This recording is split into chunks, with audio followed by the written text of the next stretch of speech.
Why won't you help me? Isn't it obvious? A smile escapes me at the sound of my husband's trembling voice. Seeing the shock on his face, I press further. Ever heard of the phrase, you reap what you sow? I want to share the story of how I, a pregnant woman, cornered my inept husband, and how it became the most satisfying moment of my life. My name is Linda. I'm a 26-year-old remote worker. Reluctantly, I agreed to live with my mother-in-law after being persuaded by my husband, Michael, who said there was a spare room at his parents' house and we could save money. Currently, the three of us live together. Initially, my mother-in-law, Jessica, seemed kind. Or so it appeared. In truth, she probably never was. Perhaps because I work from home, she seems to regard it as inferior to a job outside the house. You have it easy staying at home, so all household chores are your responsibility. Don't even think about slacking off, she said, imposing her rules and making snide remarks if everything wasn't done just so.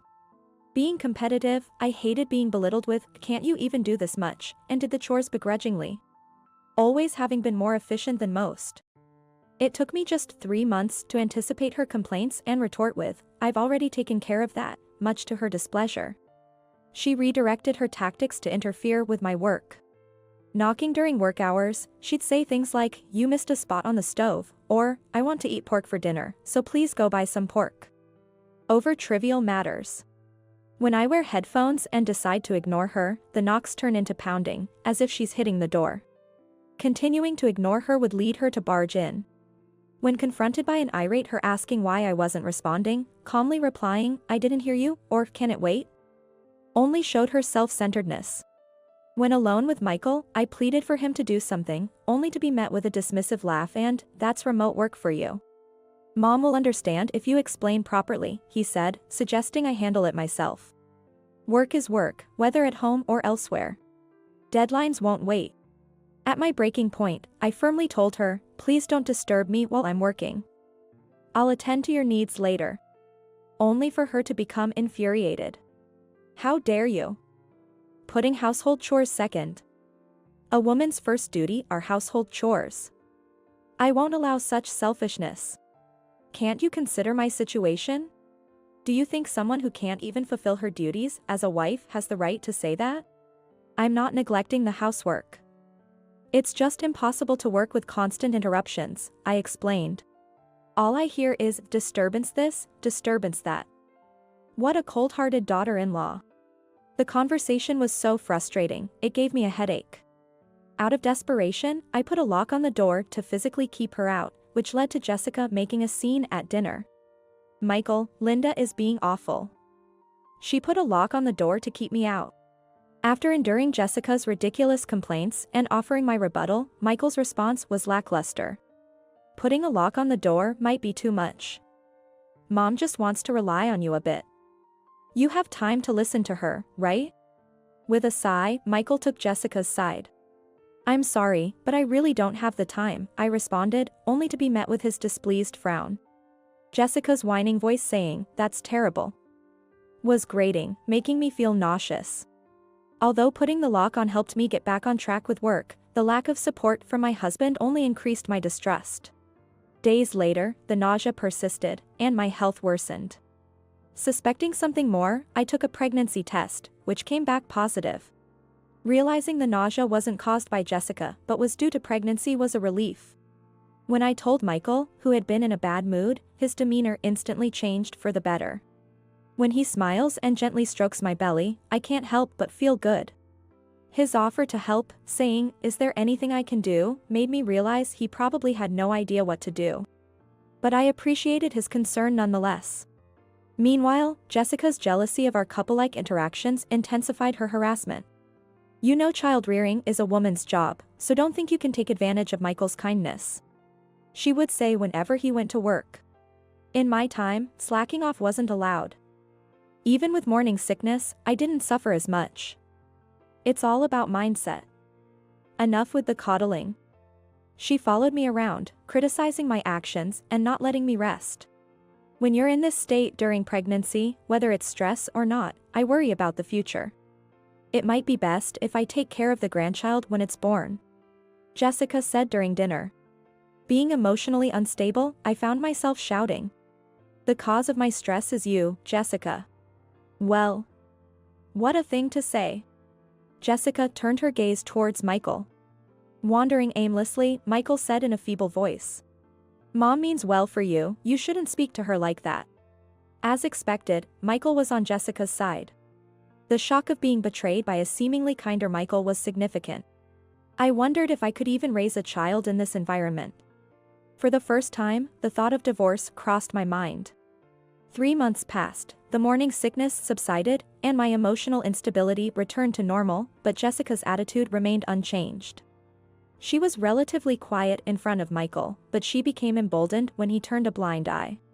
While I was worrying and consulting with my family, thinking I need to do something about this, Michael was informed of a short-term transfer. He was assigned to a branch in the same state as my parents' home for about 2 years. That's when I had a brilliant idea. I casually suggested to Michael, who was reading rental magazines. Why don't you live at my parents' house since there's room? Disliking complications, Michael immediately agreed. My parents readily approved, and Michael smoothly convinced Jessica, quickly settling the matter of living together. Unlike my in-laws' house, my parents' home was stress-free. Being their only daughter, my parents doted on me. They were already aware of the treatment I received at my in-laws and were far more furious about it than I was. The way my parents treated Michael, now living with us, was rather insidious. Hey, are you still sleeping? Get up and clean around the house. My father would say, waking Michael early on weekends. For my husband, who was used to sleeping until noon at his mother's place, this must have been a torment. Moreover, it was under the watchful eye of my father. What's with that wiping? There are fingerprints. Wipe it all over again. Unlike Jessica, he wasn't pointing out non-existent dirt, but it still felt a bit pitiful to hear. Oh dear, why don't you help with household chores just because you're done with work? You must have been spoiled by your mother. Expecting meals to just appear. My mother, as if in competition, also put Michael to work relentlessly. Michael, good-natured on the outside like Jessica, could only nod and not complain in front of my parents. Come on, Linda, help me out, he said, looking at me lounging in front of the TV. When I reluctantly offered to help, my sharp-eyed mother scolded. Don't make your pregnant wife do chores. Where's your consideration as a husband? Michael looked dejected after being scolded. I thoroughly pretended not to notice. Complaints about a misplaced bath cover, being reprimanded for only being able to work, and a restful weekend became a distant dream. One day, when Michael's sighs at home became more frequent. I've been patient, but this is too much. I'm doing my best here. Finally, at the dinner table, Michael voiced his feelings. But that's just your opinion, said my father. Father is saying this for your sake, Michael. But that way of speaking isn't right, is it? I interjected, backing my father up. Stunned, Michael's lips trembled. Why won't you help me? Of course not, I say, laughing. What? How can you be so cold when your husband is being bullied? You know the saying, you reap what you sow? I asked. Even when I was struggling with your mother, you just ignored it. Remember how you laughed it off and took her side when I asked for help? He must be reminded of something. He just opens and closes his mouth, speechless. I was just following your lead, I said before leaving the room, having said my piece. Left behind, Michael seemed to get a thorough talking to from my parents. My husband, now visibly shaken, endured the usual educational lectures from my parents, saying, "This is also Linda's pain." Though it seemed superficial, he appeared to be reflecting on his actions. A few months later, our daughter was safely born. By then, Michael had become a doting and good father, seemingly well-trained. I was appalled when he said he was caught between a mom and you and didn't know what to do about the harassment. But it's true that he has been much better since we distanced ourselves from Jessica. Thank you for such a lovely daughter, he said, causing me to do a double take. It's amazing how much influence a child can have. I found myself bewildered by the pleasant change. Finally, as our daughter's neck was strong enough, Michael and I visited his mother to show her our child. Jessica smiled and said, "Oh, how adorable," upon seeing her granddaughter. Expecting her to immediately ask to hold the baby, I was surprised when we were instead invited to the living room. "I'll make some tea." My husband, now fully capable of doing household chores, headed to the kitchen while still holding our daughter.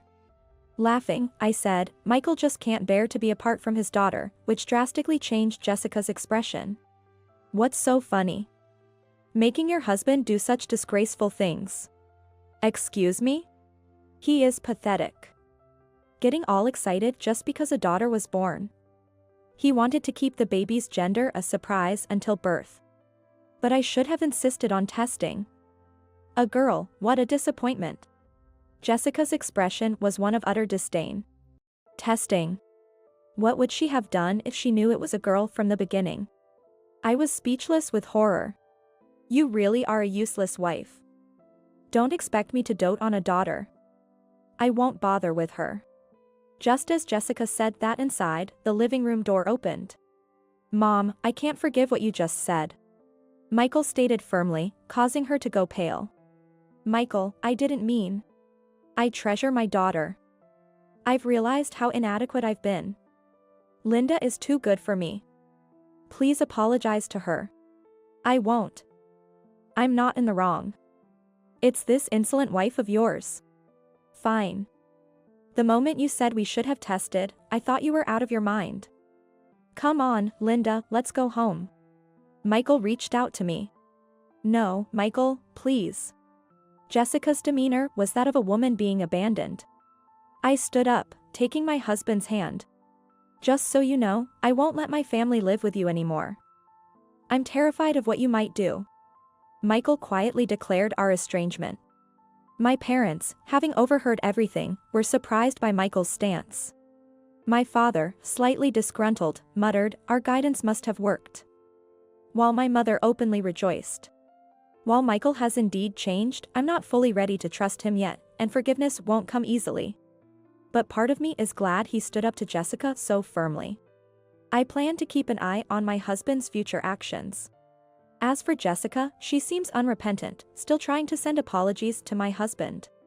"With an apology to me, what's the point?" my husband says, clearly exasperated.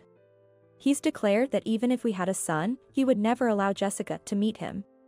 This retaliation, aimed at my husband, inadvertently served as a comeback against Jessica as well, keeping her beloved son away from her. The primary source of our stress. Though my initial intent was solely to get back at my husband. The bonus of giving Jessica a taste of her own medicine makes this outcome all the more satisfying. At least for now, I'm feeling on top of the world.